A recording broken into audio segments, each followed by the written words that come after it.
Buenos días, profe.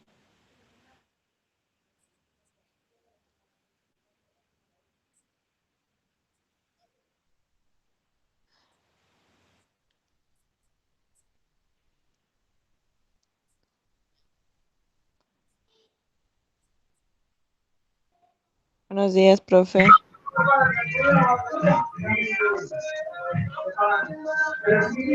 Profe, parece que su audio está mal, no se le escucha muy bien. Buenos días. Sí, profe, pensé yo también que era yo, pero no se le escucha nada. Nada, nada. No, Por eso yo me salí de la clase y me volví a unir, pero es su clase, no sé, pero no se le escucha nada, no, solo está hablando, pero no entra el audio para nosotros. claro.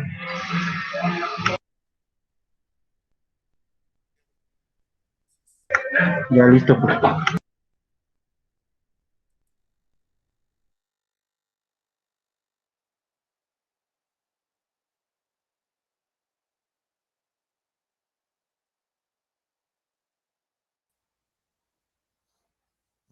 ¿Aló?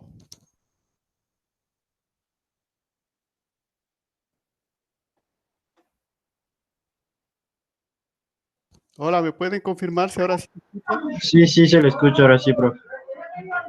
Eso, ¿no? Pero si no tengo el feedback de ustedes, no puedo estar hablando las 2 horas. Sí, Claro. simplemente es cuestión de cuando uno se conecta, reconoce el micrófono, a veces no lo hace bien. Bueno, entonces me confirman que ahora sí está escuchando correctamente. Entonces, les decía que tenemos que tomar en cuenta que eso que nosotros llamamos fuerza de rozamiento es algo muy complicado. ¿Sí? Tiene una complicación muy, muy grande ahí. Y, insisto, no es la única explicación, pero si ustedes quieren ir desde lo conceptual, esa es la fuente de la no predictibilidad todavía de los terremotos, ¿no? Que no tenemos un modelo, una manera de expresar ese rozamiento. Lo simplificamos de manera muy grave. Aquí, obviamente, en el primer modelo de Anderson, pensamos que solo hay fuerza de rozamiento estática. Entonces empieza, se mueve y luego ya, pues nada, no hay rozamiento, ¿no? Ese es el siguiente cambio que vamos a hacer aquí en el modelo Stick Slip. Que, insisto, a veces siempre hay problemas al utilizar los anglicismos, pero generalmente yo, de lo que he visto, no. O sea, la traducción más acertada eso sería, entonces, verán, ¿no? Voy a borrar esto. Siempre vale la pena acordarnos de la última clase. Aquí lo único que interesaba era el coeficiente de rozamiento estático. Ahora le vamos a poner el coeficiente de rozamiento dinámico también, para complicar la siguiente complicación. Y hasta ahí llegaríamos en nuestro estudio. Después, bueno, ya van a ver que se puede sobre todo cambiar muchos coeficientes de rozamiento, poner de otra manera, etcétera. Pero la base en sí que estamos estudiando es esta, ¿no? Hasta dónde llega. Entonces, antes de borrar, igual les recuerdo un hecho importantísimo del coeficiente de rozamiento, ¿cuál era? Pues que pues es prácticamente constante, el estático, ¿no? El estático es prácticamente constante para todas las rocas, ¿no? Lo cual, sobre todo, ustedes que vienen igual de la geología, no es tan claro, porque en la gran variedad de rocas, porque uno de los trabajos fundamentales de ustedes, generalmente es lo que más les gusta hacer, es reconocer rocas, ¿no? Pues bueno, se ve dentro de esa enorme variedad de las rocas, el coeficiente de rozamiento prácticamente es el mismo para todos, el estático. ¿Sí? Entonces, eh, es como si en principio eso no interviniera, el tipo de roca no tiene, más bien ¿sí? Intervendría cambiaría la densidad, por ejemplo, habíamos dicho, la densidad del tipo de roca que puede cambiar. Pero habíamos dicho que en este modelo, sobre todo, el único parámetro que cambia es la profundidad de donde se produce la ruptura, ¿no? Que entonces hay que igual insistir diferenciar entre falla y ruptura, porque si no, a veces cuando uno dice se produjo el sismo en la falla tanto, y usted va al mapa y ve una falla que tiene 10 kilómetros, que la han dibujado en el mapa. O sea, no es que toda la falla se movió, ¿no? O sea, dentro de la falla hay una parte que se rompió. Lo más claro es en la zona de subducción, ¿no? En la zona de subducción, en la zona de subducción viene la parte de Nazca, va desde Colombia, Ecuador, pasa por Perú, Chile, ¿no? Y cuando uno dice se produjo un terremoto de subducción, no es que toda esa zona se movió, ¿no? O sea, hay una parte donde se rompió. Entonces, lo mismo cuando uno habla de fallas, ¿no? Porque eso he visto que a veces tienen también problemas en interpretar, ¿no? Porque es otra de las cuestiones que nosotros, como ya estudiantes y profesionales de las geociencias, tienen que preguntarse. Verán que una de las actividades que más hay en este país es sismos, ¿no? Tenemos una cantidad enorme de sismos, terremotos. Entonces, una de las cosas que ustedes tienen que aportar también a la comunidad es, bueno, hay un sismo, sí, eso lo localiza el geofísico, pero algo que ustedes tienen que tratar de ver es preguntarse, sobre todo, si es un sismo, ¿dónde se produjo? ¿Sí? ¿Un sismo de subducción o sismo de corteza? Es decir, ¿estuvo relacionado con las placas o simplemente fue una fractura de la corteza? Y si fue en la corteza, ¿qué falla pudo haber estado asociada a ese sismo? Porque igual el sismo no se produce donde quiera, ¿no? Entonces, eso también hay que pensar, ¿no? O sea, no es que por donde sea va a aparecer un sismo. Oh, es más, no puede ser que no hemos comprendido exactamente el mecanismo y un sismo puede aparecer en una zona donde no hay ninguna falla. Pero eso pues, es muy, muy poco probable, ¿no? Donde hay fallas, por ahí generalmente están los sismos. Entonces, una de las tareas que ustedes tienen que ver es decir, miren, cuando hay un sismo, ¿qué falla la produjo? ¿Qué tipo fue? De cómo fue su mecanismo, ¿no? Si fue normal, si fue strike slip, si fue, o sea, si fue de rumbo, si fue inversa, o como siempre sucede, que es lo normal, es una combinación entre esos mecanismos. ¿Sí? Entonces, todo eso son informaciones que ustedes ya como profesionales de las ciencias tienen que aportar, o sea, porque el común de los mortales, o sea, va a ver el informe del geofísico, dice, se produjo un sismo, está cerca de tal ciudad, profundidad, la gente entiende más o menos que es a cierta profundidad, la magnitud, que es lo que vamos a hablar precisamente aquí, ¿a qué magnitud fue? Ya, pero eso es la mayor parte de gente, ustedes son estudiantes de geociencias, tienen que aportar más, ¿no? Y ese aporte es eso, ¿no? Entender un poco, porque esas otras informaciones realmente no vienen en el informe que sale en las redes sociales, ¿no? En Twitter, en Facebook. Hay que ir un poco a la página web, ver el informe general. Les mostrarán un poco sobre eh, sobre todo el mecanismo focal, qué tipo de mecanismo, sobre todo si fue importante, ya podemos saber, ¿no? Qué tipo de falla estuvo involucrado. La combinación de los mecanismos para producir el sismo. Y como les digo, sobre todo si es de corteza, es algo que todavía no se está haciendo, aquí no estamos haciendo todavía, ¿no? Porque pues, ver que nosotros tenemos todo, pero algo que nosotros podemos precisamente aportar, colaborar, ¿no? Si nos produjo un sismo, entonces buscar en nuestro mapa de fallas y tratar de asociar ese sismo a una de las fallas. Obviamente que para eso hay que localizarlo bien, ¿no? Hay que saber porque estamos llenos de fallas igual, entonces, ¿cómo asoció la una a la otra?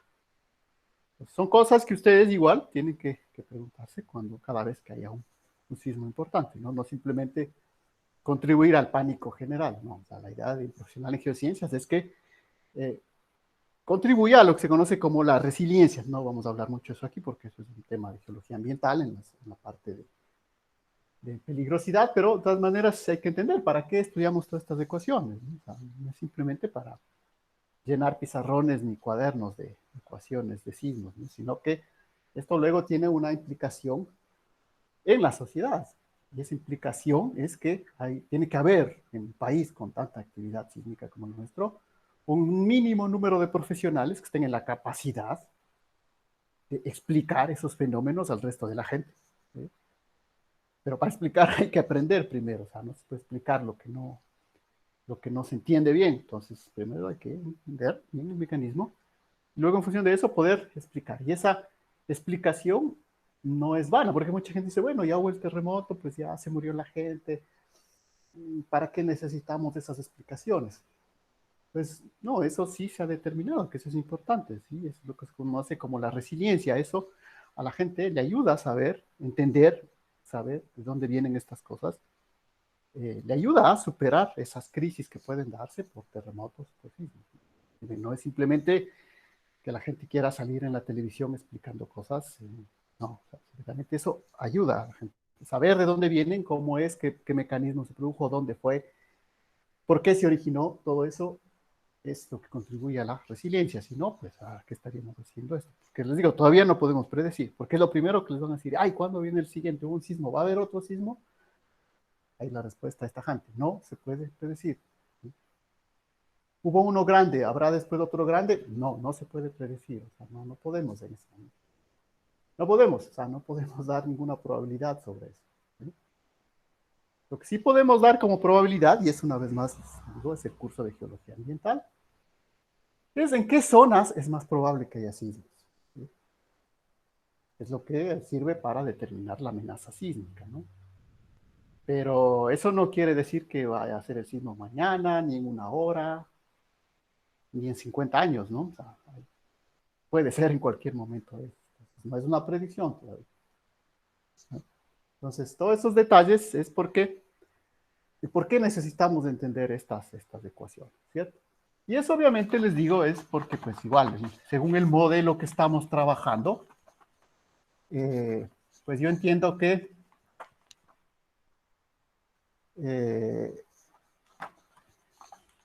al modelo me refiero de trabajo pedagógico, ¿no? Que es este sistema modular.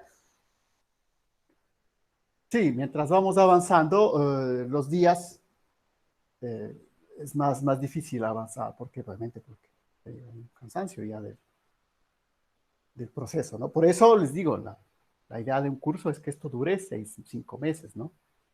Si lo reducimos a 5 semanas, pues obviamente la atención, el trabajo se acumula. Y eso es claro, o sea, ¿no? Al principio obviamente estamos animados, es otra materia, vemos otras cosas, pero luego, a medida que vamos avanzando, es más difícil. Entonces eso es igual, es normal. ¿Sí? Entonces tenemos que tener en cuenta que es la propia normalidad del esfuerzo que se realiza en el aprendizaje, ¿no? Por eso, una vez más, mi recomendación sería que el siguiente semestre, si para mala suerte seguimos en esto virtual, pues deberíamos hacer cursos que no sean modulares, pero esa es mi opinión personal. Y la mayor parte opina lo contrario, ¿no? Que debemos seguir en este sistema modular, pero si ven, ahorita ya hemos hecho casi 3 semanas, entonces faltan todavía 2 semanas más, así que eso pues ya empieza a pesar sobre el trabajo que vamos haciendo. Entonces eso tengamos claro, ¿no? Que es así, es normal, es parte de nuestra condición humana, ¿no? Y una vez más, eso también es una forma de resiliencia, hay que saber qué es lo que está pasando para entender y poder tener un poco todavía de esfuerzo para terminar lo que nos queda del curso. No veo, de todas maneras, ahorita aprovecho, no veo a los otros compañeros, pero había problemas en subir el deber, no sé, bueno, alguien me escribió precisamente diciéndome que hay un problema específico, pero había otra compañera que no la veo, la compañera, ¿cómo es? María Fernanda Puetate, me parece que era. Y María Fernanda Puetate, ¿no? Me dice que no ha podido, no se puede subir el trabajo, pero yo vi que hay 2 personas que sí lo han podido subir. Entonces, hay otra persona que me ha escrito, que me parece que es Carla, precisamente, ¿sí? Si no me equivoco, perdón, con los nombres, pero es difícil aprendernos los nombres porque igual no nos vemos mucho, ¿no? Entonces, es complicado.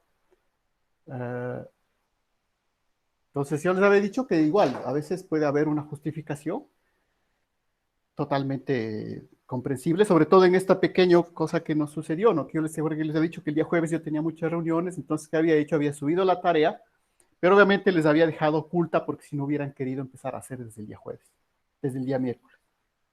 Y el día jueves, es el día de las reuniones, me he puesto ahí todo el día de reuniones, así que, pues no, me olvidé de hacer visible, ¿no? Y por eso el día viernes entré a ver, pues nadie había contestado y recién me di cuenta de que... Y es por eso que les puse, pues nada, hay que hacer ahora el fin de semana. Y ahí ven que el problema de hacer las cosas en fin de semana no es la mejor manera. Por eso les insisto, pues, esto fue algo excepcional, pero había que pedirles que lo hagan, ¿no?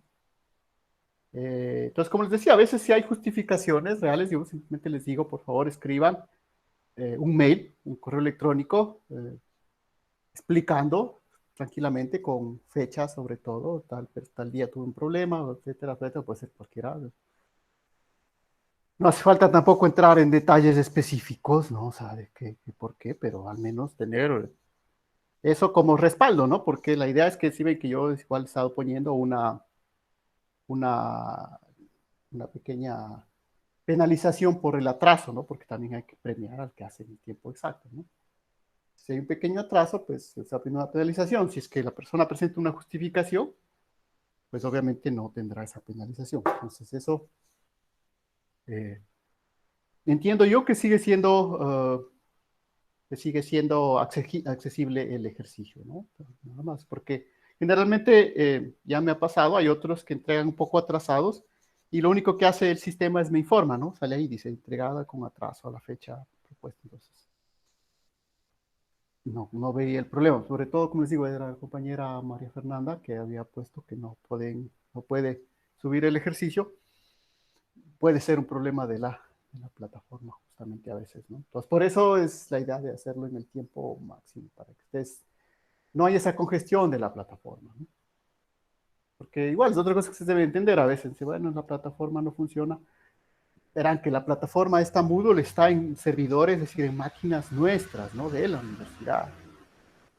Y no sé si ustedes tienen claro qué sucede cuando todo el mundo se mete a una misma página web, pues la colapsa, ¿no? Simplemente. De hecho, esa es una de las maneras de hackear páginas web, ¿no? O sea, enviar un montón de cuentas falsas que estén tratando de acceder y la colapsa. Por ejemplo, eso era algo que se dieron cuenta en el Instituto Geofísico, cuando al principio ellos ponían la información en la página web. ¿Qué pasaba? Cuando había un sismo pequeño, bueno, nadie entraba a ver, ¿no? Pero cuando había un sismo importante, de una sola, todo el mundo entraba a la página web y ¿qué lograba? Pues nada, se colgaba la página. Se colgaba un buen tiempo, ¿no? Hasta que había que reiniciarla. Entonces es algo que yo creo que para ustedes, personas ya nacidas en la era digital, pues tiene que ser algo claro, ¿no? Porque a veces se cuelgan esas páginas. O sea, por eso que, por ejemplo, el Instituto Geofísico justamente se dio cuenta de eso y dijo, no, o sea, como hacer como muchos otros institutos, no podemos poner la información en nuestra página porque somos un servidor pequeñito, todo el mundo se va a entrar. Entonces ponemos la información en el Facebook y en el Twitter. ¿Por qué? Porque Facebook y Twitter justamente son empresas y YouTube dedicadas y Google en general son empresas dedicadas a tener servidores enormes para evitar que todo el mundo pueda acceder al mismo tiempo, ¿no?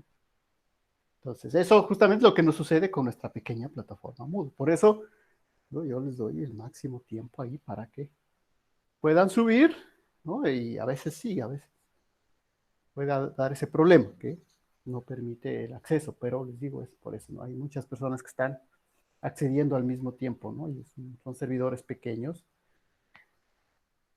que todavía son manejables, ¿no? Si tampoco hace falta para uno de nosotros de usuarios y de utilización. Tampoco necesitamos más, pero a veces hay que tener un poco de paciencia, ¿no? Por si acaso. Entonces, esos detalles sobre la tarea, por favor, del día, este fin de semana, ¿no? Que tuvimos que hacer el fin de semana. Entonces, pasemos ahora sí para el modelo Stick Sleep. Les insisto, vamos a dejar en inglés esto. Anglicismo, yo entiendo. Ahí siempre hay cuestiones sobre el uso de anglicismos. Sí, en lo posible, nosotros cuando manejamos una lengua debemos tratar de manejarnos en esa lengua, ¿no? Pero a veces hay cuestiones ya técnicas que en realidad no. Realmente se traduce como, esto se traduce más bien como, porque la traducción literal sería pegar, deslizar, ¿no? Stick, es pegar, slip, deslizar. He visto que a veces le traducen como el modelo patín resorte, ¿no? Que no es la traducción literal, sino es un poco entender lo que, la unión de las dos cosas, es decir, un patín que se desliza y un resorte que se ala. Les insisto, en este caso vamos a preferir el del anglicismo, ¿no? El modelo stick, slip. ¿Qué es lo que tenemos en ese modelo? Pues un poco de lo que estábamos viendo en los videos. Vamos a pensar que tenemos un bloque, ¿no? Sobre una superficie. A este bloque le voy a unir un resorte, ¿no? Y este resorte lo voy a alar con una velocidad U. Entonces verán que esta es la velocidad del resorte, ¿no? Estoy alando el resorte. Por eso les digo, la idea de esto cuando construimos es tratar de que la velocidad sea uniforme para que la gente no diga, es que obviamente los sismos son diferentes porque está alando con velocidades diferentes. Bueno, esa es la complicación. Este resorte, obviamente, cuando esto va a tener una masa M, y este resorte va a estirarse una longitud X, ¿no? Que voy a poner por acá. Voy a tener una masa M de mi bloque. Voy a poner esto en principio en función de fuerzas. Y acá va a tener una fuerza debida a mi esfuerzo. Verán que F de T es una fuerza debido a un esfuerzo que estoy aplicando, que obviamente vamos a ver que es el de rozamiento.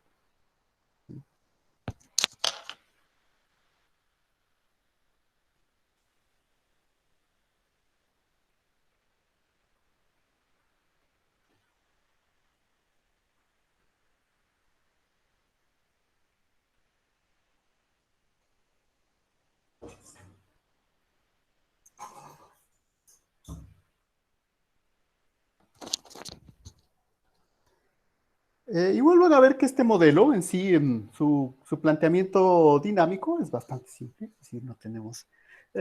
su complicación va a ser un poco ya que el modelo anterior lo podíamos resolver un poco por álgebra y luego hacíamos una minimización para obtener ciertos parámetros mínimos mediante derivadas. Eso obviamente no lo hice, como digo, considero que es un proceso que ustedes ya han trabajado mucho, encontrar mínimos, máximos de una función. Aquí, en cambio, vamos a llegar a una ecuación diferencial, ¿no? Tendremos que resolver. Tenemos, entonces, vamos empezando. Yo creo que vamos a tratar de escribir por acá. Vamos a dividir para empezar y utilizar todo esto. Pues, de hecho, este modelo patín resorte, lo voy a borrar porque bueno tenerlo, pero debemos utilizar todo el espacio posible. Entonces, empecemos por acá. Tener una primera ecuación que es la fuerza normal, es igual al esfuerzo normal, ρgh, ¿se acuerdan? El esfuerzo litostático. Para encontrar fuerza tengo que multiplicar por el área, ¿no? El área donde se está ejerciendo la fuerza, ¿no? Eso es de la presión litostática. Luego yo tengo una masa.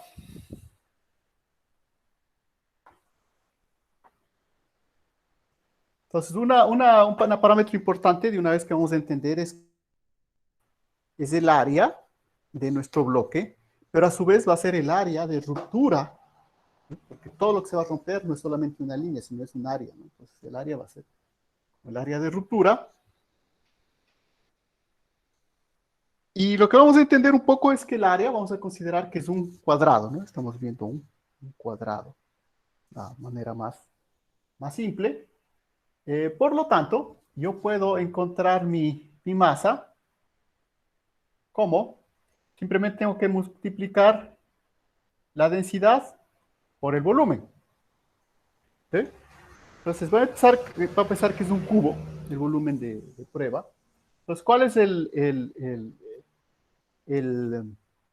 volumen de un cubo? Pues simplemente es la arista del cubo multiplicada por o elevada al cubo. ¿Ya? ¿Cómo saco la arista? Si el área vale A, entonces la arista del cubo vale 1/2, la raíz cuadrada. Y esto a su vez le elevo al cubo. Entonces es la masa, densidad por volumen. Por lo tanto, la masa me queda la densidad por el área a la 3/2.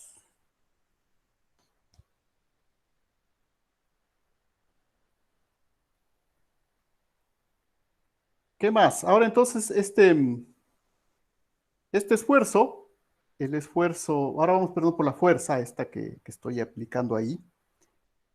Eh, una vez más voy a entender de que lo que sucede ahora, eso hay que entenderlo bien, en mi modelo es que primero, obviamente, sale del reposo, al principio va a estar en reposo, luego va a salir del reposo, pero va a salir con una velocidad uniforme. ¿Sí? Es lo nuevo que estoy integrando ahora. Y luego, obviamente, se va a detener, pero eso ya vamos a ver cómo lo modelamos.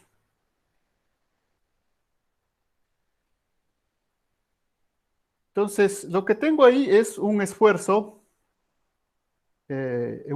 cortante, ¿no? Este esfuerzo F de T, esta fuerza F de T,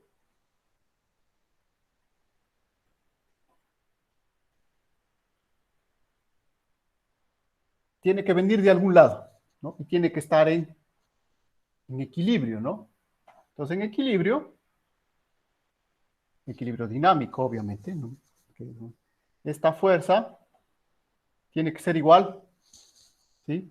La fuerza que se ejerce hacia acá tiene que ser la misma que se ejerce hacia allá. ¿Cuál es la fuerza que se ejerce hacia allá? La fuerza que se ejerce hacia allá viene de un resorte, de este elástico, que como les decía, en la posibilidad de que hagamos esto como un examen, que verán que es otra cosa que todavía no me han contestado, les he dejado esta duda, de qué tanto podemos hacer esto como nuestro examen, presentar esto como un modelo, para que también variemos un poco, ¿no? El trabajo que estamos haciendo. No solamente estemos haciendo ecuaciones, también podemos intentar hacer algo práctico, ¿no? Pero de todas maneras, yo les he propuesto saber esto, porque la idea de esto es, una vez más, no es simplemente hacer el modelo, tienen que mostrarme, y ahí la única manera de mostrarme es que tiene que ser un pequeño video, ¿no? Que ustedes pueden ver en los videos de YouTube, no dura más que 1 o 2 minutos, no hace falta, ¿no? Lo que le agregarían ahí, obviamente, que es un libreto, que en realidad es lo que es decir, su explicación, porque también tienen que explicar un poco, ¿no? Porque, pues ya digo, si tienen la capacidad de poner video, también pueden hablar, ¿saben? Si es que tienen esa capacidad. Por eso les digo eso, revísenlo bien, se puede hacer, no se puede hacer, si no, pues haremos un ejercicio normalmente, ¿no? Pero, insisto que esto viene de un elástico, generalmente podemos utilizar un elástico, por ejemplo, aquí sirven bien esas ligas que ya no se utilizan mucho, ¿no? Porque pues, esos resortes que vienen de la ropa, pues no son tan buenos, ¿no? Son estas ligas antiguas, he visto que son hechas básicamente de caucho, ¿sí? Tampoco podemos poner un material muy duro, porque, por ejemplo, si cortamos un caucho de un neumático, eso no va a ser muy duro, porque serviría si tengo una masa muy fuerte, pero si va a ser una masa pequeña, tiene que ser algo que realmente se estire. Entonces, por ahí tengo esas ligas rojas, que ya no, como digo, ya no se utilizan mucho, pero todavía hay. O si no, pues todas esas pequeñas ligas, ¿no? Que vienen en los, por ejemplo, les muestro, ¿no?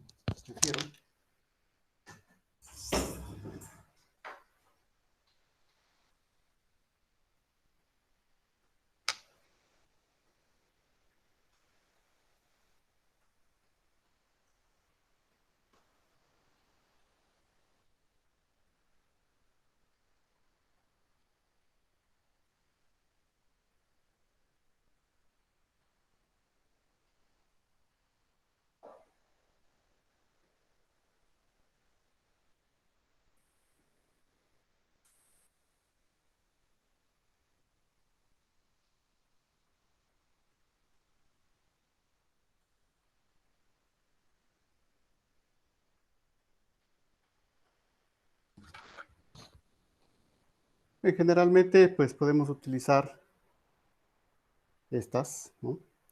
Obviamente, si queremos hacer el experimento, pues tenemos que unir unas dos, tres para que tengan una longitud porque esto está muy corto, ¿no? Pero si conseguimos unas 2 o 3 de estas, pues uniéndolas, podemos aplicar, ¿no? Nuestro esfuerzo elástico. Entonces, si ven, sobre todo es una base importante, porque si no diríamos tanto simplemente tiramos del bloque. No, entonces lo que sucede es que nosotros tiramos del bloque, ¿sí? Hasta un cierto momento en cual esto se mueve, ¿sí? Se va a mover, ¿sí? Entonces, eso es lo que modela nuestros terremotos que vamos provocando, ¿no? Por eso les decía, ¿no? Este tipo de ligas puede servir perfectamente. Estás ahí, generalmente por las casas, ¿no? He tenido unas por ahí, solamente para mostrarles. Por eso les decía que el elemento más complicado es ese papel de lija, ¿no? ¿Sí? Porque, pues, como bloque, por ejemplo, yo, en este caso, podría utilizar este borrador, ¿no? Este borrador, moviéndose, con una liga acá, jalándole. La única cuestión sería que debo ponerle tiene que moverse sobre una superficie áspera, ¿no? Porque si no, no se va a ver muy bien.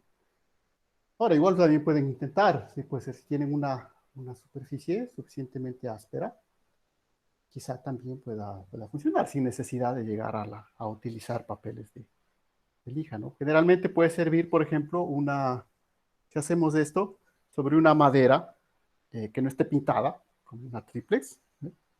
Pues madera con madera también puede simular ese rozamiento, entonces ni siquiera hace falta obligatoriamente utilizar esa lija, ¿no? Entonces, ¿no? Viendo, como les digo, todas esas ideas que serían interesantes, a ver si las podemos replicar.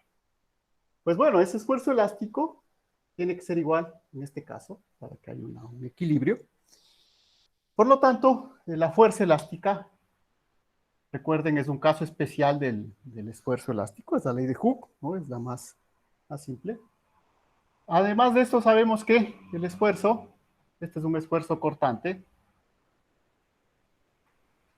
De hecho, lo habíamos deducido en la primera clase, nos había quedado G por X sobre 2B.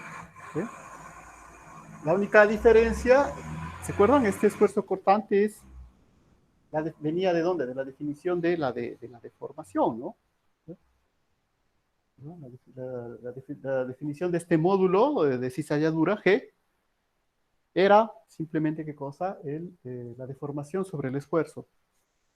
De ahí despejamos del esfuerzo, podemos obtener, en este caso la deformación es X sobre 2B. Ahora, ¿qué es igual el B en este caso?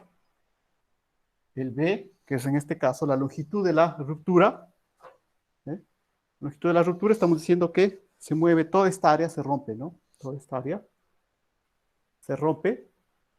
Ponemos que esta área es un cuadrado. Verán que para el modelo más óptimo, obviamente, sería interesante hacer un cubo, ¿no? Porque el modelo es un cubo, pero estamos tratamos de entender un poco ese proceso de Stieltjes-Lie, pero si quieren, el modelo es un cubo. Por lo tanto, el área es A, la longitud de la ruptura sería entonces A a la 1 medio, la raíz cuadrada del área. O sea, podríamos también plantear, ¿por qué no ponemos directamente solamente en función de la longitud? Pues porque la idea aquí es que siempre estamos hablando de esfuerzos y de fuerzas. Entonces, lo que une al esfuerzo con la fuerza es el área de la aplicación, ¿no? Además, es importante dejarle siempre en función del área porque eso luego nos da la idea exacta de qué es lo que sucede en el terreno. De que lo que se rompe en realidad es un área completa, no es una línea, ¿no? Que esa es otra cosa generalmente, porque de la geología nosotros estamos acostumbrados a pensar siempre las fallas como líneas. Y cuando oímos ruptura, pensamos que simplemente es una cuestión en una dimensión que se ha roto. Y no es así. Lo que hay que pensar bien es que cuando se rompe en el sismo, todo lo que se rompe es un área completa, ¿no? Entonces, por eso también que lo ponemos en función del área. Si no, pues lo podemos poner en la longitud inicial de nuestro cubo, pero bueno. A propósito, aquí verán que no le he dibujado bien el cubo. No tenía mucho espacio. Entendamos que es un cubo, ¿no? De prueba que estamos utilizando. Por lo tanto, mi fuerza cortante, que va a ser igual a qué cosa? Al esfuerzo cortante por el área. ¿Verdad? Mi fuerza es igual a esfuerzo por área. Entonces, ¿qué tengo que hacer? Pues simplemente multiplico esto, esfuerzo, por el área. Vamos por partes. El T vale X sobre 2B. No, perdón, de una vez, ¿no? El B vale, reemplazo acá, a lo medio, ¿eh? Y multiplico por el área. El área es A. Por lo tanto, mi fuerza será igual a E por X sobre 2 por A a la medio.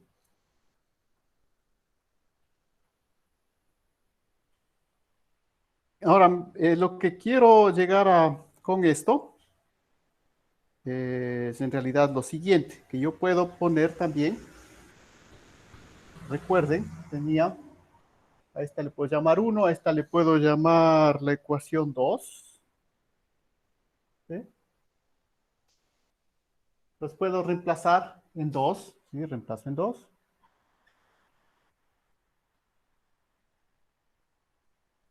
¿Qué voy a reemplazar? La fuerza, ¿no? La fuerza me queda G por X sobre 2 a la 1 medio.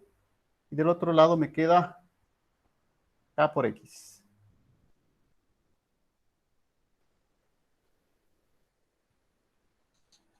Y aquí, como siempre, viene el problema con nuestro espacio. Esta todavía no la he utilizado, la fuerza normal. Quisiera dejarla ahí hasta donde sea posible.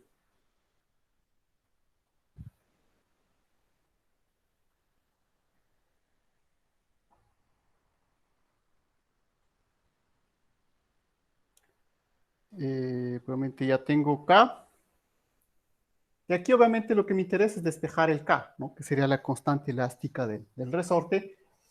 Que en realidad lo único que hago es que le dejo en función de otras constantes más de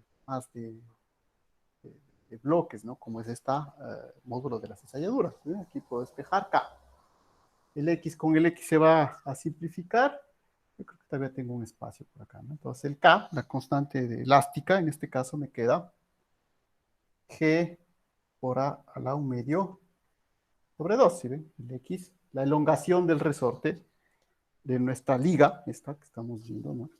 La elongación es la diferencia entre longitud inicial y longitud final. Es decir, es nuestra deformación, nuestro strain en una sola dimensión, ¿no?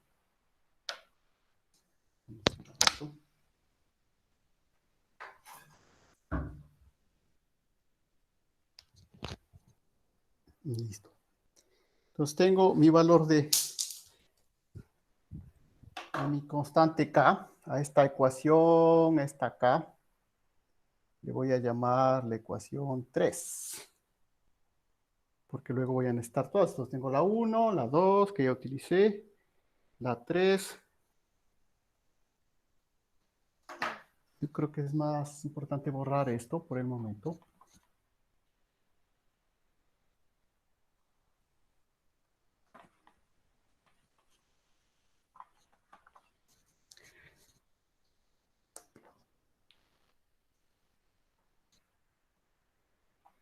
Ahora voy a utilizar la ley de Hamilton, ¿no? ¿Recuerdan? Es la ley básica del rozamiento estático. Verán que estoy en la zona, la parte estática, ¿no? ¿Qué me dice eso? Pues, ¿qué cosa? Que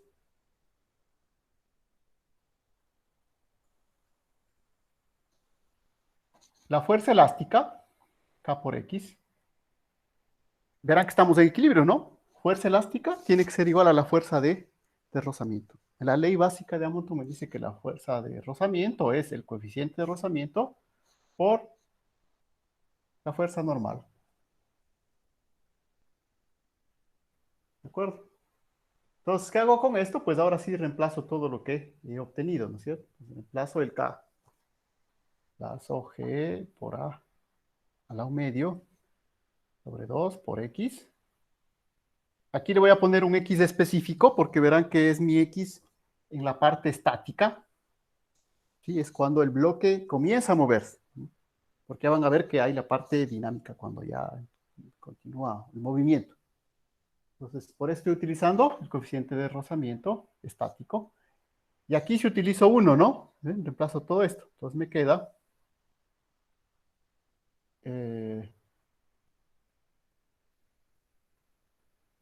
Sí, ¿no? Rho, G, H, o algo más puedo reemplazar ahí. No, creo que todo, ¿no? Rho, G, H, A. Sí, que era la fuerza normal. Simplemente es el peso del bloque. Y de aquí, perdón, puedo despejar esta primera longitud de elongación, que bueno, es simple, me queda, pasa a multiplicar 2fs, rho g h, donde el h, bueno, ya vamos a especificar más. A la un medio está multiplicando, pasa a dividir, me queda a sobre a la un medio, a la un medio, y todo esto sobre g. Entonces, verán que este X es la elongación del resorte, no es en sí todavía el movimiento del bloque. Estamos claros, ¿no? Primero se estira un poco el resorte y empieza a moverse, antes de empezar a mover. Entonces, la longitud total de la elongación sería esta, en función de estas otras variables, ¿no? Vamos si no hay ningún, algo que me falta o parece que no.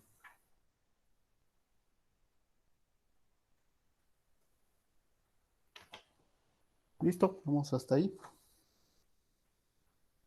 Y ahora sí creo que ya utilicé esto. Bueno, verán que la masa vale esto ya lo voy a borrar, ¿no? Bastante masa, lo estoy calculando ρ por a la 3 medios. ¿Por qué? Porque esta es la parte estática, ¿no? Pero hasta ahí más o menos, si ustedes verán que ya desde ahí ya se diferencia mucho del modelo anterior de Anderson, ¿no? Ya hay una elongación de un resorte, pero además ahora viene una parte ya dinámica, ¿no? Entonces, una vez que entre en movimiento, entonces el bloque se mueve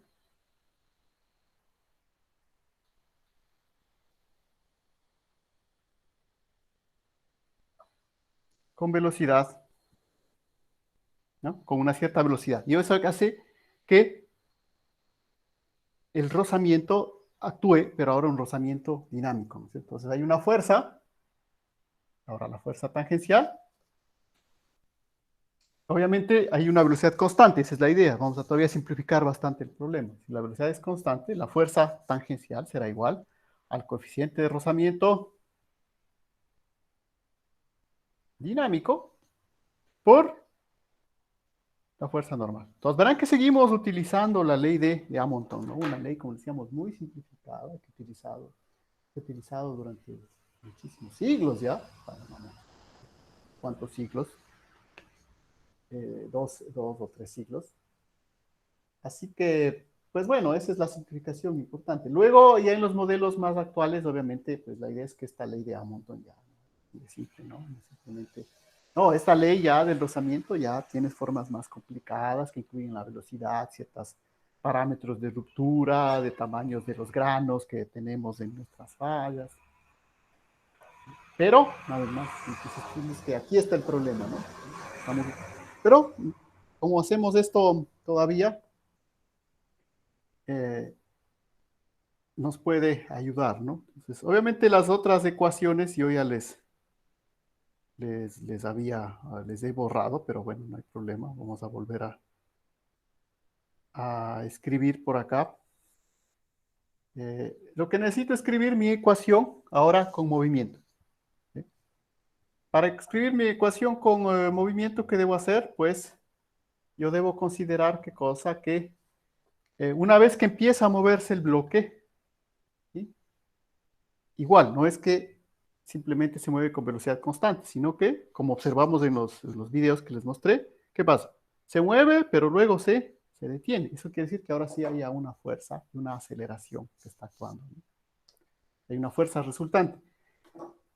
¿Cuál es la fuerza resultante? Pues simplemente la sumatoria de fuerzas, ¿no? Entre la fuerza elástica y la fuerza de rozamiento. Entonces,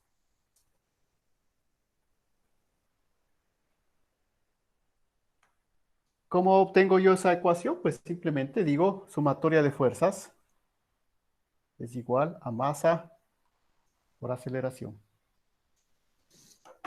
Y ya verán estas magnitudes, después las podemos utilizar, ¿no? Y no puedo ya, bueno, recordarles ahí, como les digo, esta magnitud, verán que luego va a aparecer.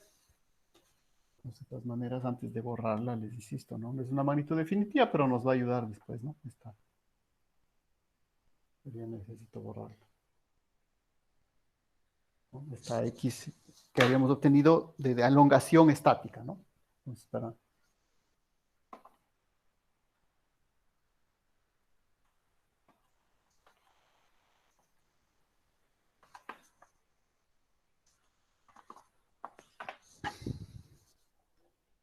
Entonces, una vez más, en este caso, si ven a diferencia del de Hamilton que pasamos así brevemente, es decir, no nos estuvimos en todos los detalles, aquí si ustedes quieren estamos viendo exactamente todo, ¿no? Hasta ahora no nos hemos saltado absolutamente nada de las operaciones. Bueno, sumatoria de fuerzas, aquí es igual. Entonces aquí, recuerden, yo tengo siempre una regla, si ustedes quieren.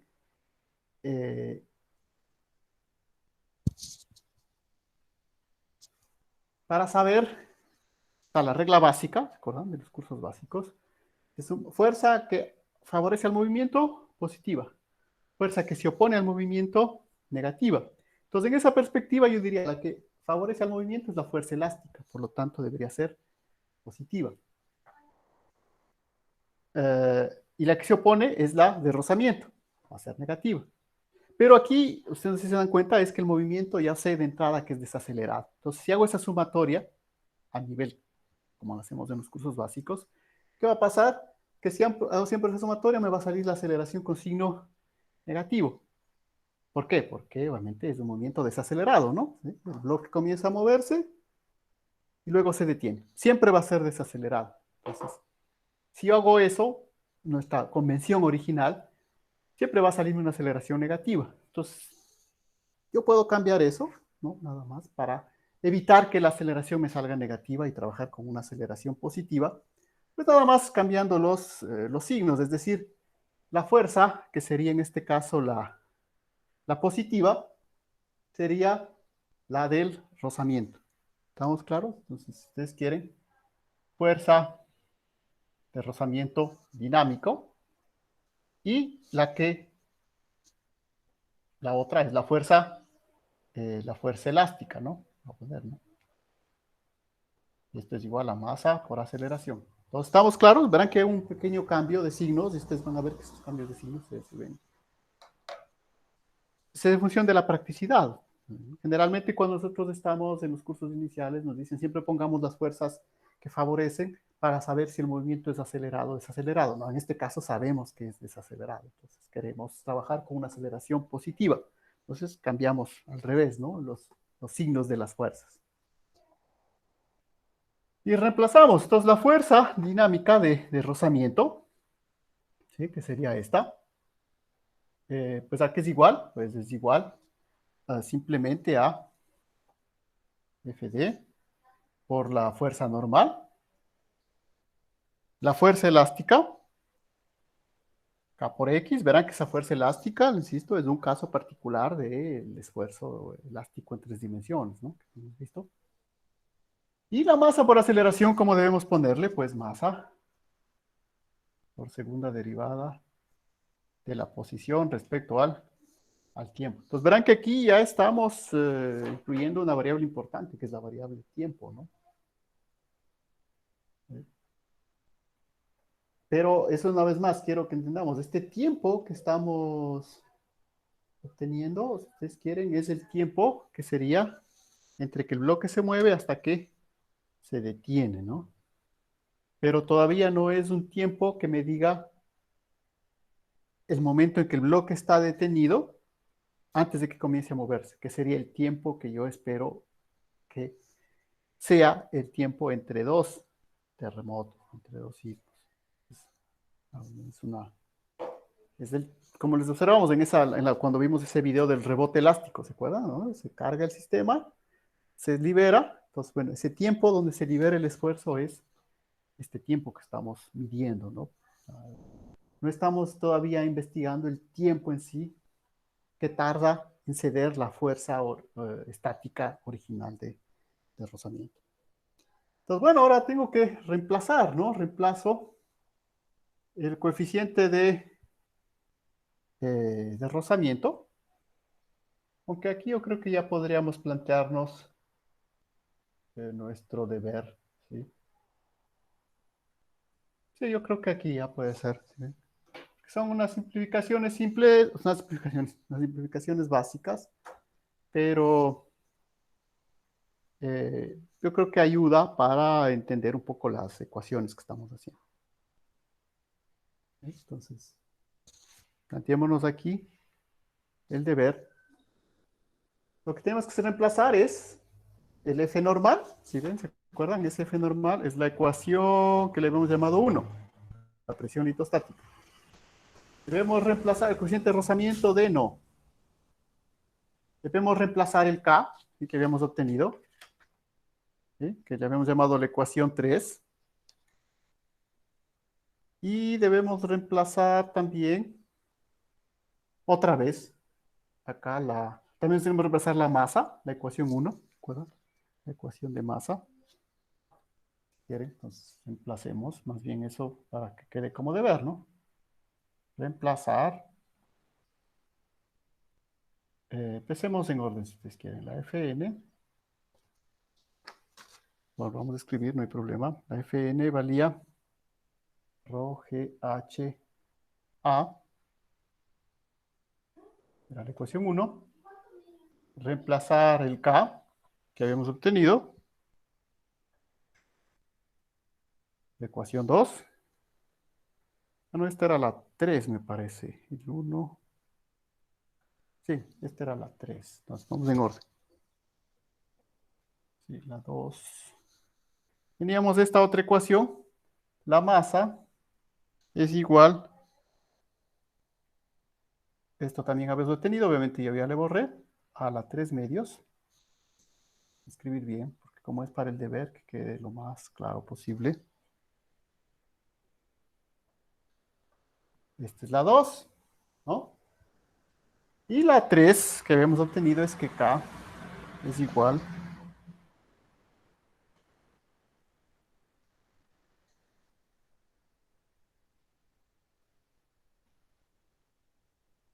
¿sí? Entonces, a esta ecuación le llamamos la ecuación 4. Toda esta ecuación es la ecuación 4. ¿Estamos claros? Entonces, el deber, de una vez, ya queda establecido, ¿no? Que como siempre yo les replico luego en el... Entonces, la idea sería ahora, verán que es simple, ¿no? No hay más operaciones que hacer, no hay derivadas, nada, es solamente reemplazo y hacer un poco de álgebra. Pero considero que es un buen ejercicio para que se vayan situando en las operaciones que estamos haciendo, porque si no, pues yo sé que simplemente ustedes ven desfilar ecuaciones por ahí, y pues como uno empieza a aprender esto, pues bueno, ¿sí? Entonces estamos claros, vamos a reemplazar 1, 2 y 3, acá, la masa, el K, el Fn, ¿sí?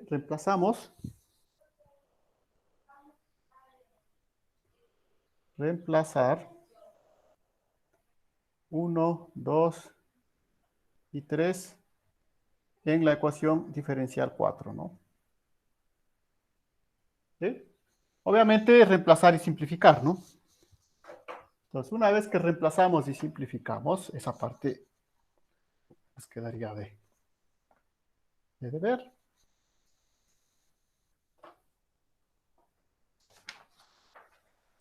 Vamos a obtener la siguiente ecuación, que es lo que sería, ¿no? Entonces, obtener, porque se puede seguir simplificando, pero obviamente podemos obtener 2 rho A sobre G de segunda de X a de T segunda más X igual a 2FD rho GH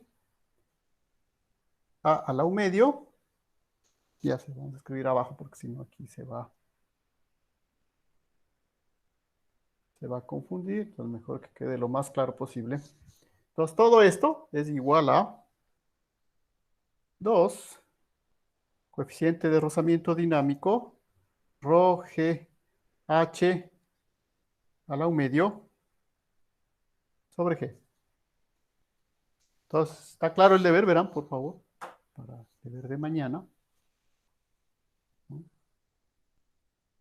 Sí, generalmente ya inclusive quedan estas cosas, ¿no? Pero por eso les digo, ¿no? Tampoco estamos controlando que exactamente la hora que hagan, ¿no? Pero sí voy a tratar, al menos estas clases que faltan, de incentivarles un poco más a ver los videos, ¿no? Entonces, la forma de incentivar a que revisen todo el video, la clase una vez más,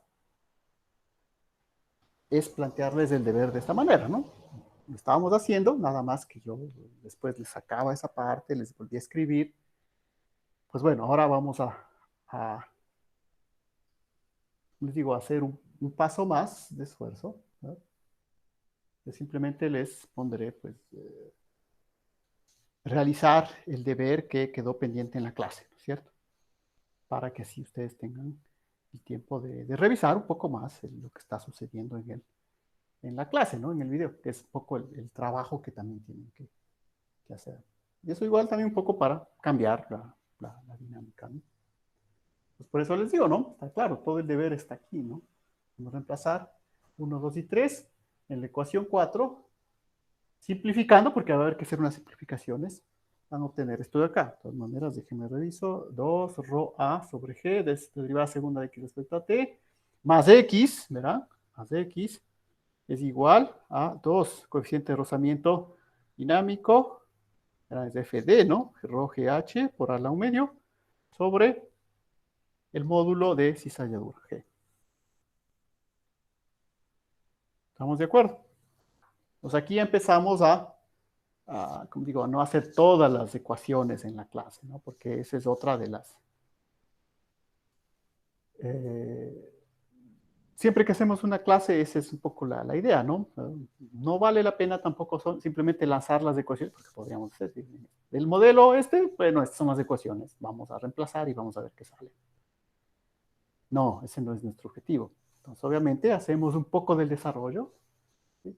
Otro ya queda de deber, bueno, y algún otro, pues definitivamente no lo vamos a completar, porque, digo, es poco, hay que entender, es poco de la dinámica, ¿no? Si hacemos todos los pasos, obviamente sí queda registrado, pero ¿qué tendría que hacer en el examen? Yo tendría que pedirles que repitan ese procedimiento otra vez, ¿no? Para ver si han entendido todos los pasos. No, la idea aquí más bien es que hay algunas cosas que conviene que yo les detalle completamente, otras que la hagan ustedes como deber, como este reemplazo, y otras, pues bueno, que igual son reemplazos que podrían ser interesantes, pero que no nos aportan gran cosa, más bien hay otras partes de las operaciones que sí debemos hacer, ¿no? Para resolver. Entonces, obviamente, ¿cuál es el siguiente objetivo? Es resolver esta ecuación diferencial, ¿sí? Vamos a resolver esta ecuación diferencial que está acá. ¿Verán que es una ecuación diferencial para x? Es igual, una ecuación diferencial con coeficientes constantes. Verán que 2, rho, a, g, todo esto es constante. Todo esto es una ecuación no homogénea, por si acaso, además de eso. Es una ecuación no homogénea, ¿no? Pero son coeficientes constantes. Entonces nos sirven perfectamente los métodos que ustedes han visto en sus cursos de ecuaciones diferenciales, ¿no? Que no sé, creo que todos vieron el curso con Rocío Guapulema. No sé exactamente, creo que era la única. No, ahí es la que están actualmente todos los cursos. Pero por si acaso, ¿no? Ponernos al menos, acordarme, es al menos con el profesor con el que vi. Vale. No sé si vieron con Rocío o con otro profesor, nada más. Ahorita yo sé que Rocío está en todos esos cursos de ecuaciones diferenciales. Pues bueno, aquí es donde necesitamos otra vez ese trabajo de ecuaciones diferenciales, de resolver, ¿no? Bueno, esa parte sí la voy a hacer yo, obviamente, por eso les digo, ¿no? Hay una parte que les queda a ustedes, otra parte la voy a hacer yo, y otra parte como la siguiente. Entonces, verán, ¿no? Por favor, queda claro el deber, ¿sí? Una vez más, espero que estén claras las letras. De todas maneras, igual siempre tienen el apoyo del texto, ¿no? Sí, del libro. Estamos ahí, ¿no?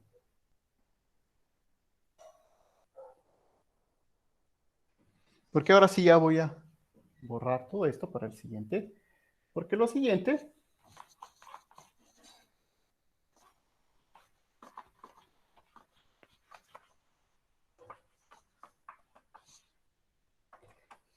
es que aquí se puede hacer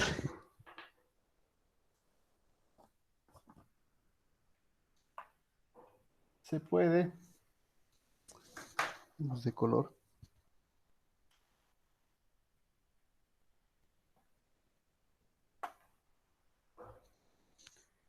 Cambio de variable.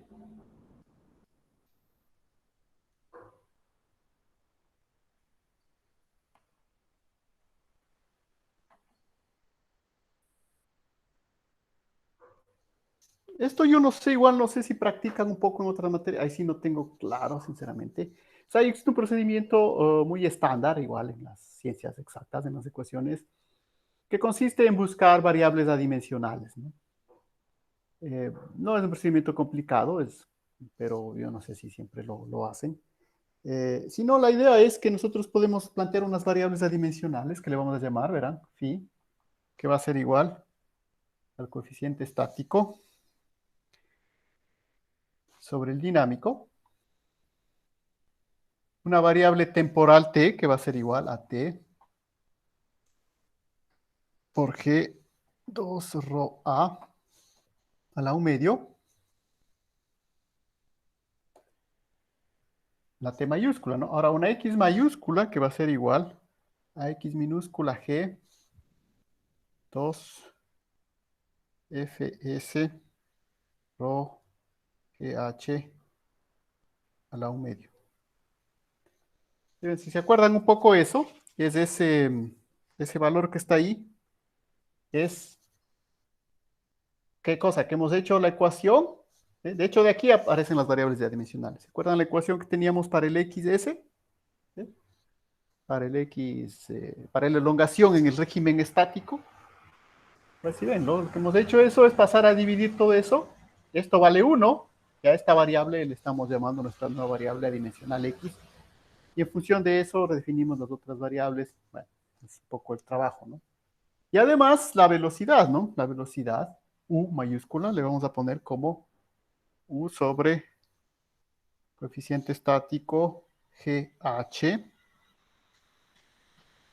G de la gravedad, no verán que hay dos G, la una es la G de la gravedad y la otra es la G de el módulo de cizalladura.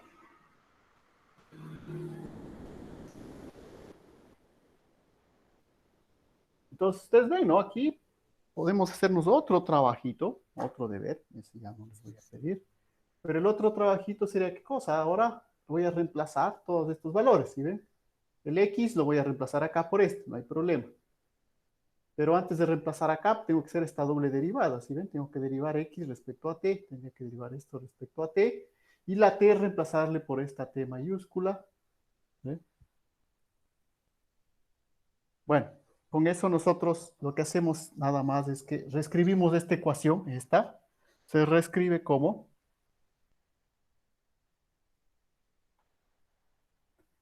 se reescribe la ecuación diferencial, o sea, esta de acá, la que tienen que buscar ustedes, se va a simplificar nada más, ¿no? Va a quedar de la siguiente manera. Con las variables nuevas, más x, verán que está en la x mayúscula.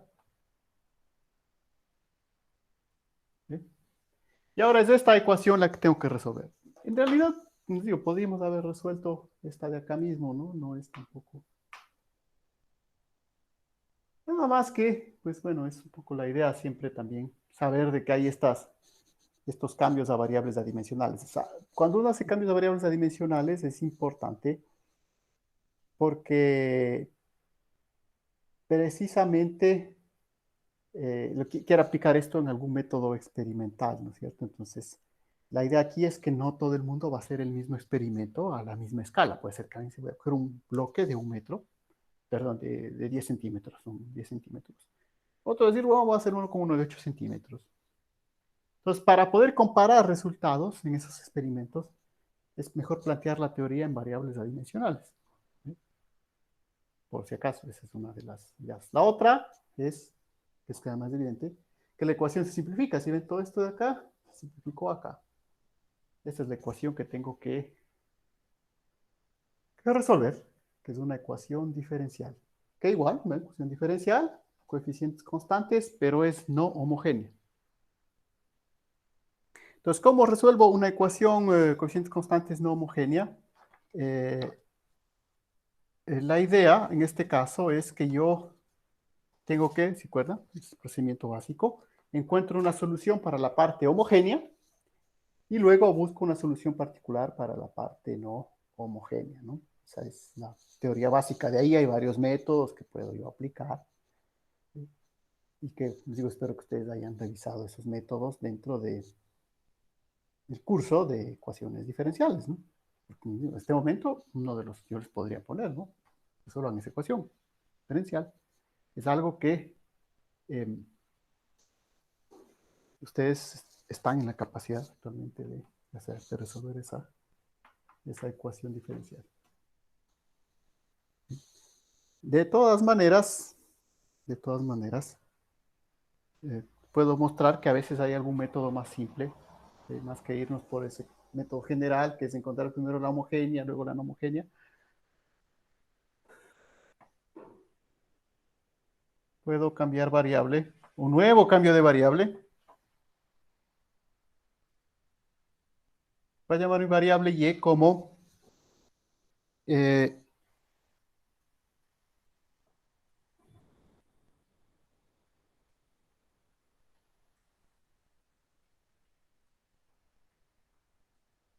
aquí tengo dos posibilidades, ¿no? Porque acá le voy a pasar esto al otro lado, me va a quedar 1 menos phi menos x.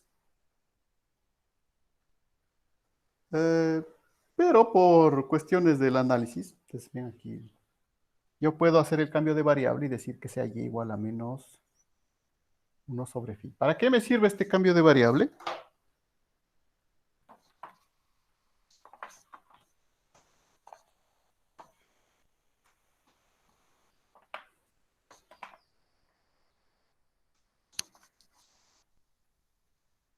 Entonces, ahora no, la idea es que este cambio de variable y igual a x1 menos phi, pues yo lo voy a escribir acá, ¿no?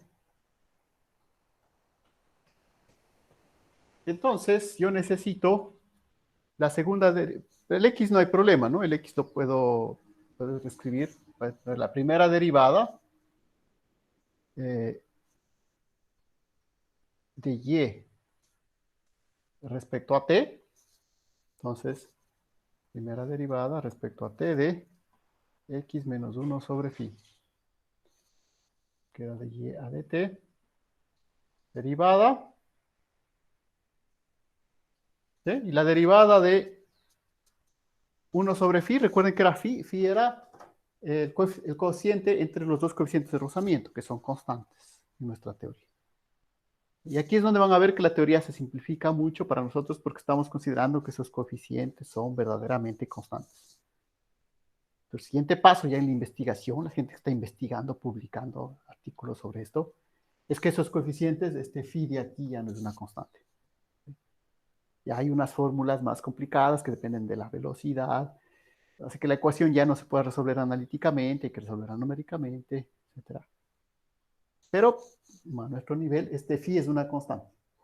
Por lo tanto, la derivada de una constante, cualquiera, respecto a cualquier variable, es 0. Vuelvo a derivar, la segunda derivada de y mayúscula respecto a t es... Entonces tengo ya la segunda derivada que voy a reemplazar aquí. ¿Estamos claros hasta ahí, por favor?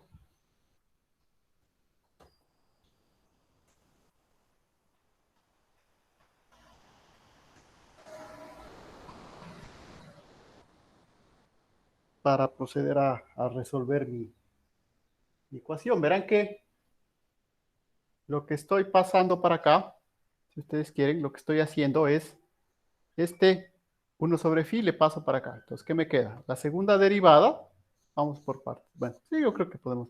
Esta segunda derivada la reemplazo con lo de acá. Entonces, me queda.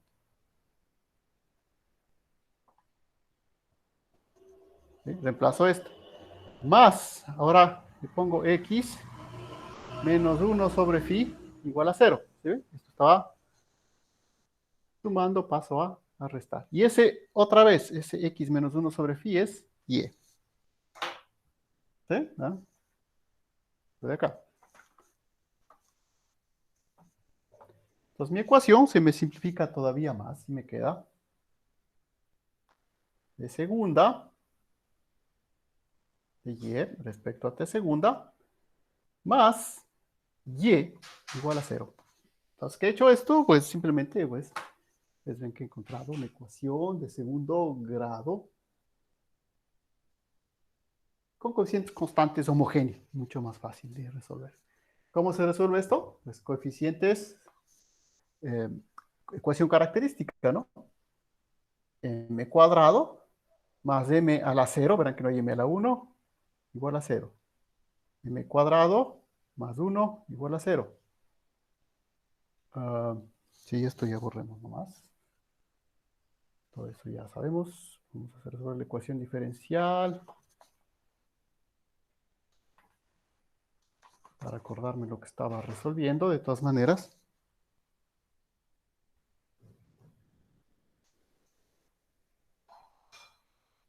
M cuadrado más 1 me queda m cuadrado igual a menos 1. Por lo tanto, me queda que m es igual a más menos i. ¿Sí? Saco raíz cuadrada. Estoy en el caso parte real igual a 0, parte imaginaria beta igual a 1. ¿Esto para qué? Para escribir la solución de mi ecuación de la forma y es igual a mi variable,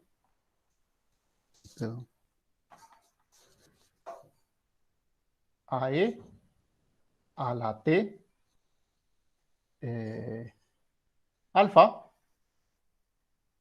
¿sí? Por constante seno de beta, que vale 1, t, pongamos nomás para que vean, seno de 1 por t, más beta coseno de 1 por t.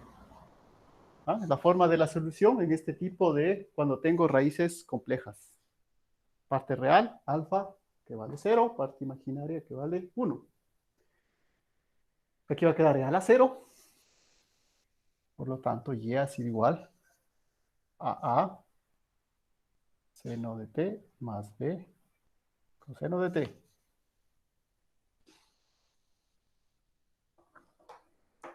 ¿He resuelto ya mi ecuación hasta ahí? Pues no necesariamente. ¿Por qué? Porque obviamente mi ecuación original era ¿recuerdan? Eh, en x, no en y. Así que yo necesito volver a mi variable, a mis variables originales. Y mi variable original, ¿usted se acuerda? La ecuación de partida que yo puse, ¿se acuerda? Les vuelvo a recordar. La ecuación de partida era que mi último cambio de variable, en otras palabras, yo sé que y es igual a x menos 1 sobre phi. Reemplazo acá, por lo tanto, mi x ha sido igual a seno t más b coseno t. Este menos pasa al otro lado. ¿Sí? Entonces, si ven, he resuelto mi ecuación de una manera. Ahora, este truco no siempre funciona, ¿no? Funciona cuando la parte no homogénea no depende de las variables. ¿Sí? Es una constante. Entonces, ya tengo mi solución para x. Que todavía es, una vez más, mi solución en las variables, recuerden, las variables adimensionales. Pues ahora he vuelto acá. Obviamente lo que yo quiero ahí es una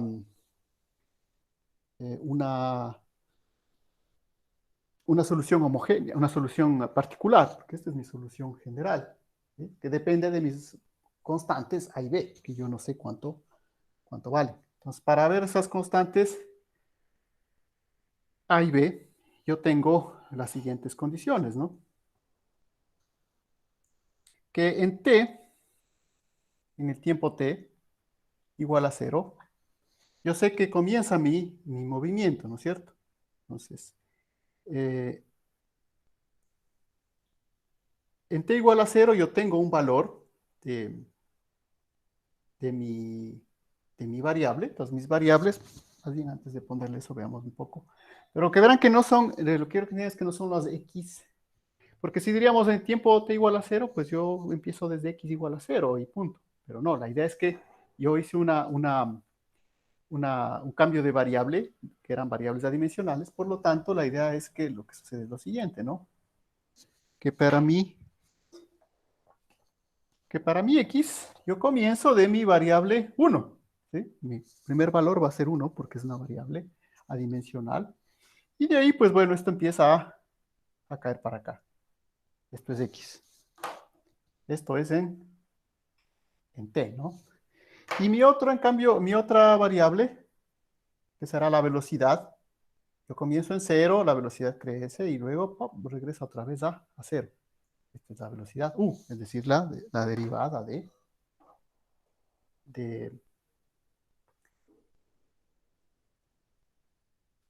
la derivada de X.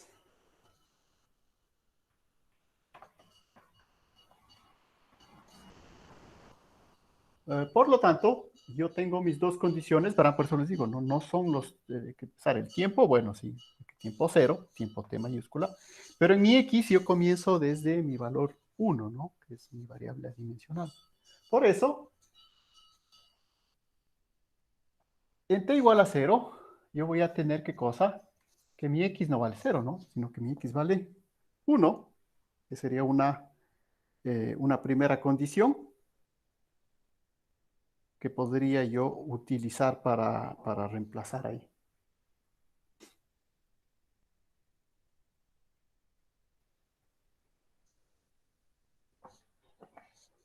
Ahora no sé si es la más sencilla desde el inicio, porque obviamente me va a quedar un seno t igual a 0, ¿sí?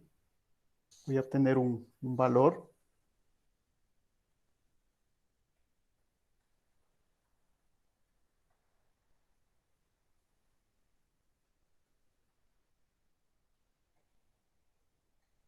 Bueno, entonces reemplacemos, ¿no? Para ver si obtenemos ya alguna constante en t igual a 0. Reemplazo aquí en la solución general, ¿no? Solución general. Perdón, esta no es, esta es en Y. Esta es la solución general, ¿no? En X. Entonces, X vale 1 cuando T vale 0. ¿Cuál es el T que vale 0? Pues aquí, ¿no? Seno de 0, me va a quedar 0, por cualquier cosa, 0, más B, aquí me va a quedar coseno de 0, 1, B por 1, 1, más 1 sobre phi. Entonces, si ven, con esta primera condición, yo encuentro mi valor de B. El valor de B me dice que ha sido 1 menos 1 sobre phi. Yo tengo el valor de B. Y ahora puedo empezar a pensar en reemplazar la otra condición. Para reemplazar la otra condición, yo necesito la velocidad. Entonces vemos que la velocidad es este periodo, aquí vale 0, aquí vale pi, ¿no? Son los dos valores que toma el tiempo t, ¿no? En t0 puedo reemplazar en cualquiera de esos.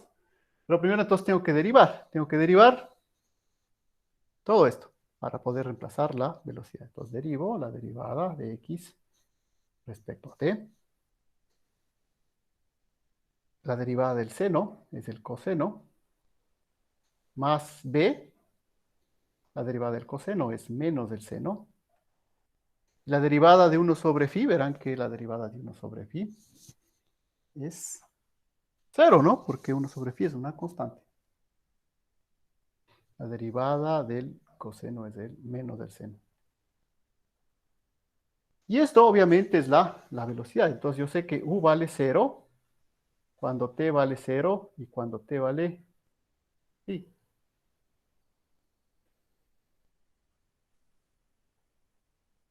Entonces u, que vale x a de t.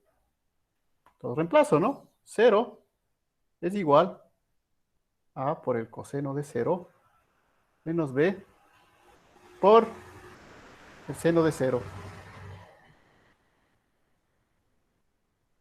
Con eso es suficiente, ¿no? ¿Por qué? Porque obviamente, por eso todavía, verán que b ya obtuve, ¿no? Pero no lo he reemplazado, no hace falta. Aquí simplemente b por el seno de 0 vale 0. O seno de 0 vale 1. Pues nada, ya tengo que a vale 0. ¿Estamos claros? ¿Verdad? Con eso he obtenido ya mis dos constantes, ¿no? Les digo, la velocidad me parece que es evidente, la velocidad de 0 antes de comenzar. Pero tengan en cuenta que la posición de la que parto por estas variables adimensionales no es 0, ¿no? Sino es la variable 1. Pues por eso reemplazo acá, ¿no? En esta variable, en la primera parte. Y ya, ¿no? Yo sé que A vale 0, por lo tanto esto se hace, se va a hacer 0. ¿Sí ven? Todo esto se hace 0, me queda B por el coseno de t más 1 sobre phi. Ya tengo mi solución particular.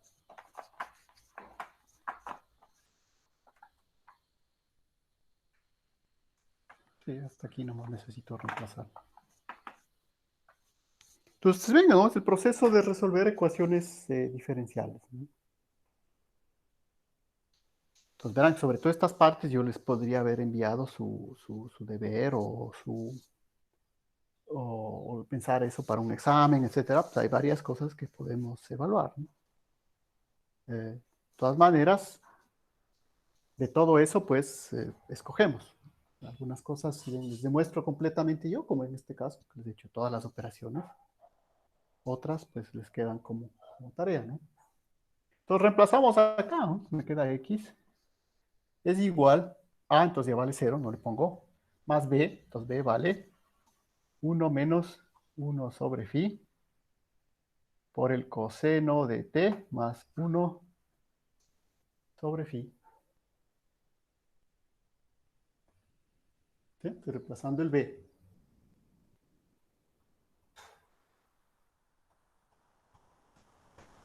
Ahora, tal como está ahí la ecuación, pues bueno, puedo escribirla de otra, ligeramente de otra manera, ¿no?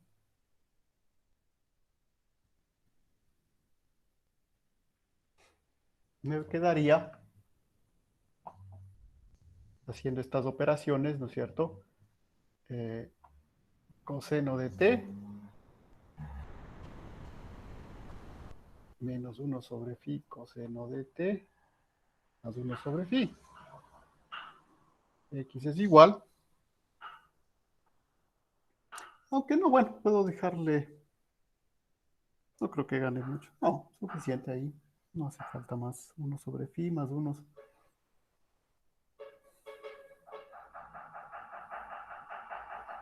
No, no hace falta más. No, ¿para qué? Dejémosla ahí nomás. ¿Para qué vamos a cambiar más? Es suficiente.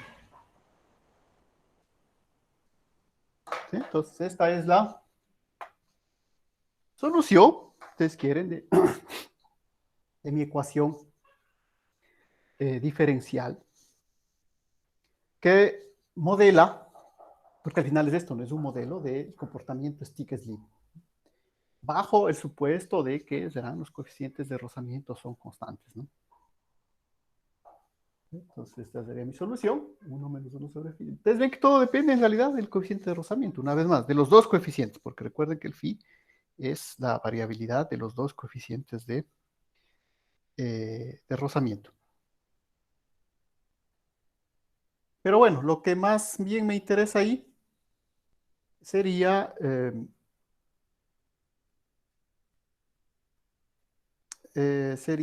obtener no el x, sino en realidad el delta x, es decir, la variación, cuánto cuánto tengo de variación en mi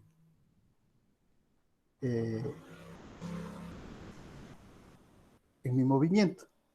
Es decir, la diferencia entre la posición final y la posición inicial, más que simplemente X, ¿no? Entonces, de todas maneras, ven que hemos resuelto completamente ese valor, así que la siguiente sería evaluar eso en mis dos puntos, ¿no? Entonces, en mis dos puntos, el t, hemos visto que el t hace un ciclo, entonces este es el ciclo de la velocidad, entre 0 y pi.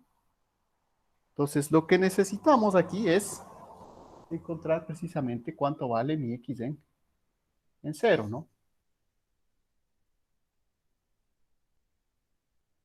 Entonces, mi x en 0, ¿qué me va a quedar?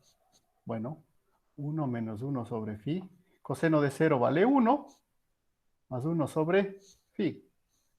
X en 0. ¿Qué me queda? Esto por 1, queda menos, menos. Nada, esto es una comprobación, ¿no? ¿Se ve? Nada más. Es la condición inicial que ya habíamos, habíamos partido, que empezamos desde 1. Es la condición inicial. X0 vale 1. Y ahora, yo creo que ya puedo borrar esto. Bueno, al menos este. Dejemos el gráfico por si acaso todavía. Ahora voy a obtener mi x en el otro extremo del ciclo. Entonces verán que esto es un ciclo, ¿no? ¿Cuál ciclo se refiere?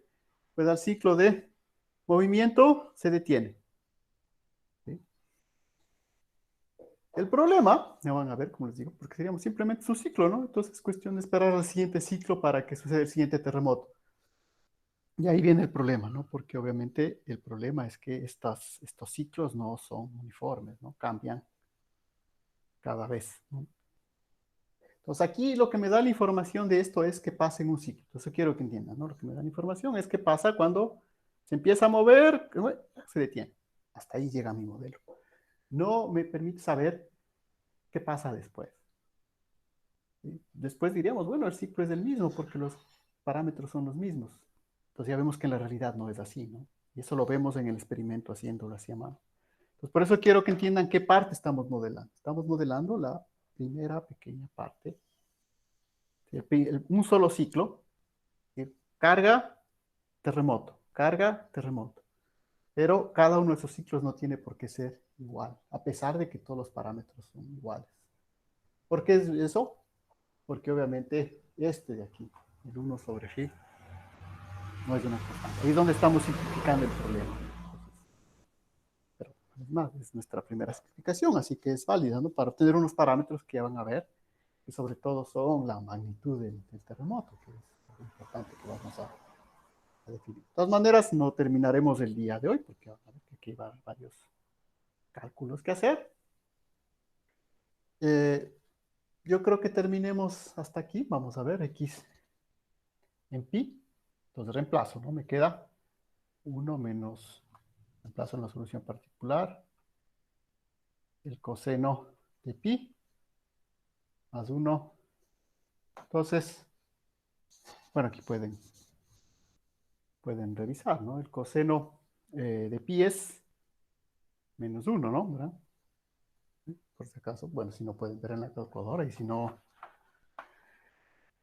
recordar rápidamente el gráfico del coseno, ¿no? El coseno empieza en 0, ¿sí? Viene así y luego viene así, ¿no? Entonces acá es pi medios y acá es pi. Entonces en pi el coseno vale menos 1. Bueno, eso. Por lo tanto me queda que el coseno en pi es igual a 1 menos 1 sobre phi, coseno de pi menos 1, más 1 sobre phi. Por lo tanto, el x en... Me queda esto, cambio de signo, me queda...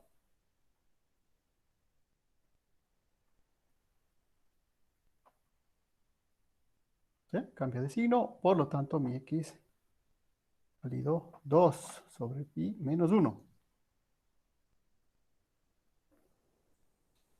Y ahora sí, si ustedes quieren, después de todo esto, en realidad de todo lo que estoy haciendo, lo que me interesa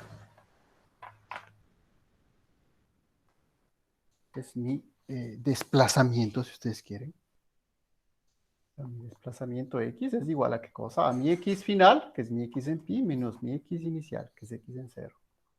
Tanto mi desplazamiento es menos 1 menos 1. Por lo tanto, mi desplazamiento ha sido igual. Mi desplazamiento ha sido igual. Saco factor común. Puedo poner 1 sobre phi menos 1.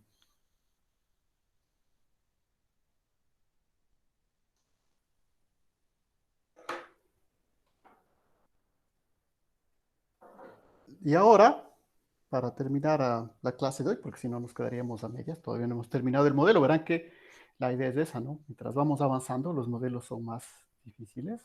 Aquí nos lleva casi una clase a analizar y todavía no hemos terminado. Recuerden, les recuerdo la ecuación que habíamos puesto de cambio de variable original, porque ahora tenemos que volver a las verdaderas variables. Estas eran variables adimensionales. Yo tenía mi ecuación de cambio de variable original, me decía que x es igual a x por g, 2fs, rho gh a la u medio. ¿Ve? Entonces, mi variable práctica, verificable, es la x minúscula. Entonces, ven aquí entre x mayúscula, esta es la mayúscula. Si quieren, escribámosle más para que se vea que todo esto estábamos trabajando con mi x mayúscula, ¿no? X mayúscula. Quieren, pongámosle así, ¿no? X mayúscula. Entonces, la que necesito ahí es la x minúscula.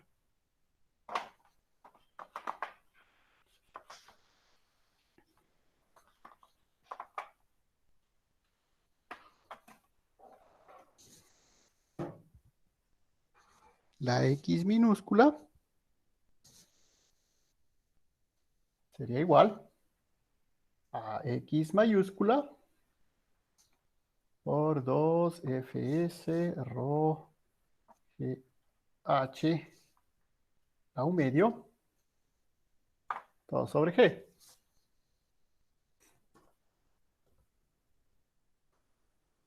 ¿Y qué voy a hacer? Pues bueno, tengo este deslizamiento, si ustedes quieren. Esto igual le puedo reemplazar acá, ¿no? ¿Sí ven? Acá le puedo llamar un delta x. Nada más que a este delta x, para estar en continuación de las letras que estamos utilizando, ese es mi desplazamiento W, ¿no?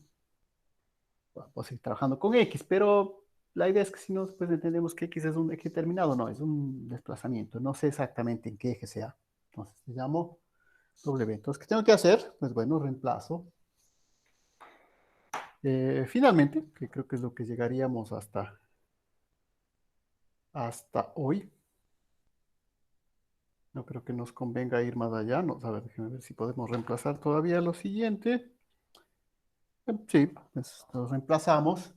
En lugar de mi x, vamos a usar mi delta x. Y entonces nos quedaría, sí, reemplacemos eso para terminar. Entonces mi delta W, voy a reemplazar aquí. Todo este x grande es lo de acá, lo que obtuve por el stick slip. Todo esto de acá. Me queda 2 por todo lo de acá. 2fs rho h a la 1 medio sobre g. Y bueno, ¿qué me queda de todo eso? ¿Qué me queda de todo eso? Me queda, pues nada, aquí que multiplicar este 2 con este 2, nada más. El resto son todos números, ¿no? Ah, y algo más, obviamente. Entonces recuerden que nosotros habíamos escogido un signo cambiado al inicio para no trabajar con una aceleración negativa. Pues bueno, si seguiremos escogiendo con eso, pues me quedaría siempre mi desplazamiento también negativo. Entonces, nada más que como lo hago positivo, pues,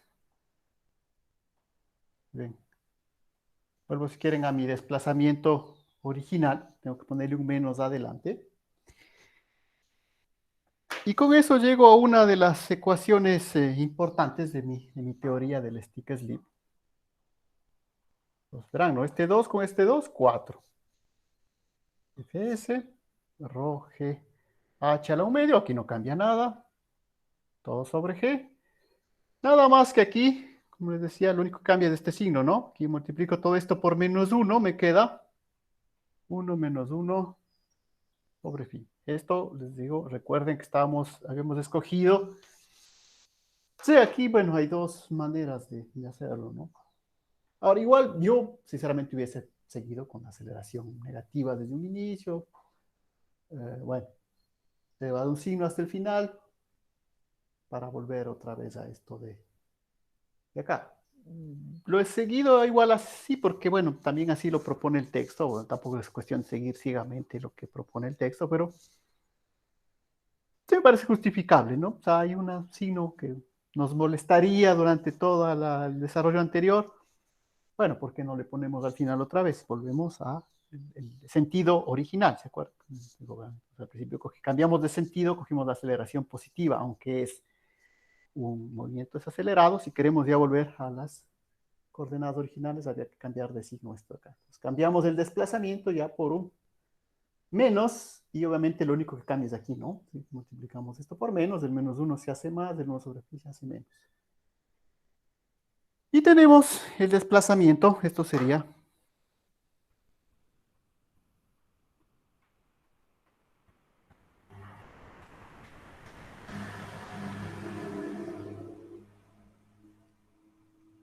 entonces, para eso sirve esta teoría, ¿no? Nos permite cuantificar ese desplazamiento del terremoto en función de estos parámetros de acá, ¿no? Verán que el phi, bueno, eso también pongámosle de una vez tal vez, ¿no? Para aclarar. Recuerden que 1 sobre phi, que el phi era el coeficiente estático sobre el dinámico, como está al revés, pues bueno, pongámosle fd sobre fs, ¿no? Es 1 sobre phi. Pongamos en función de los coeficientes de rozamiento. Entonces, ¿sí ven? Esto me permite predecir cuál será el desplazamiento de un terremoto, en un sismo, ¿no? ¿De qué depende? Pues bueno, si ven, de los coeficientes de rozamiento, del módulo de estalladura, de la densidad, de la gravedad. Y vamos a ver que una vez más, muy parecido aquí a lo que sucedía en la ley de Anderson, depende de la profundidad, ¿no? De la profundidad del sismo, del H. Pero aquí se agrega un parámetro adicional, que es el parámetro dinámico de rozamiento, y además otro parámetro que es el área de ruptura. Eso no había en el modelo original de Anderson. Entonces, ustedes ven, este es el proceso, ¿no? De tratar de entender las cosas con ecuaciones, con el lenguaje formal. Una vez más, ¿hasta dónde nos lleva esto? Pues, bueno, esperamos que algún momento nos llegue hasta la predicción de los sismos. Por el momento es lo que tenemos y como les digo, bueno, pero ahí está. ¿Por qué no podemos predecir? Listo, no podemos predecir, básicamente porque hay unos parámetros difíciles de estimar, pero sobre todo porque hay parámetros que no controlamos totalmente, como son estos coeficientes de rozamiento de acá. ¿Sí? ¿Qué sucede con el rozamiento? En el primer rozamiento puede ser que algunos de esos granos, por ejemplo, si imaginamos de la lija, esos granos en realidad se meten, y el siguiente es más fácil, esos granos le ayudan. Entonces, si bien cambia el rozamiento, no es igual. A cada uno de los terremotos el rozamiento va a cambiar. Entonces, esta hipótesis fundamental del modelo no se cumple. Pero, como les digo, es un modelo que al final nos predice algunas cosas, así que es por eso que lo estudiamos. Entonces, quedamos hasta aquí, por favor, hasta esta clase. No se olviden, les insisto, de responder a la pregunta de si es que si es que conviene hacer el examen de esa manera. Les repito, ¿cuál sería la idea del examen? Ustedes arman su pequeño modelo en la casa, filman un video, ¿no? Que no debe ser más de 2 minutos, ¿no? Y además, obviamente, sobre ese video, pues hay una explicación. Entonces, lo que queda también de registro es de esa explicación, es lo que se conoce como el libreto. Es decir, ustedes tienen que preparar un libreto escrito, que sería un poco la explicación de acá. Igual tampoco hace falta que se inventen nada, ¿no? Esto está explicado en varios sitios. Una vez más, tal vez es que de la dificultad de la traducción, porque sinceramente aquí sí yo no he encontrado mucho en español, ¿no? a pesar de que no es el último modelo, esto, pues yo siento que no, es nuevo, ¿no? Muchos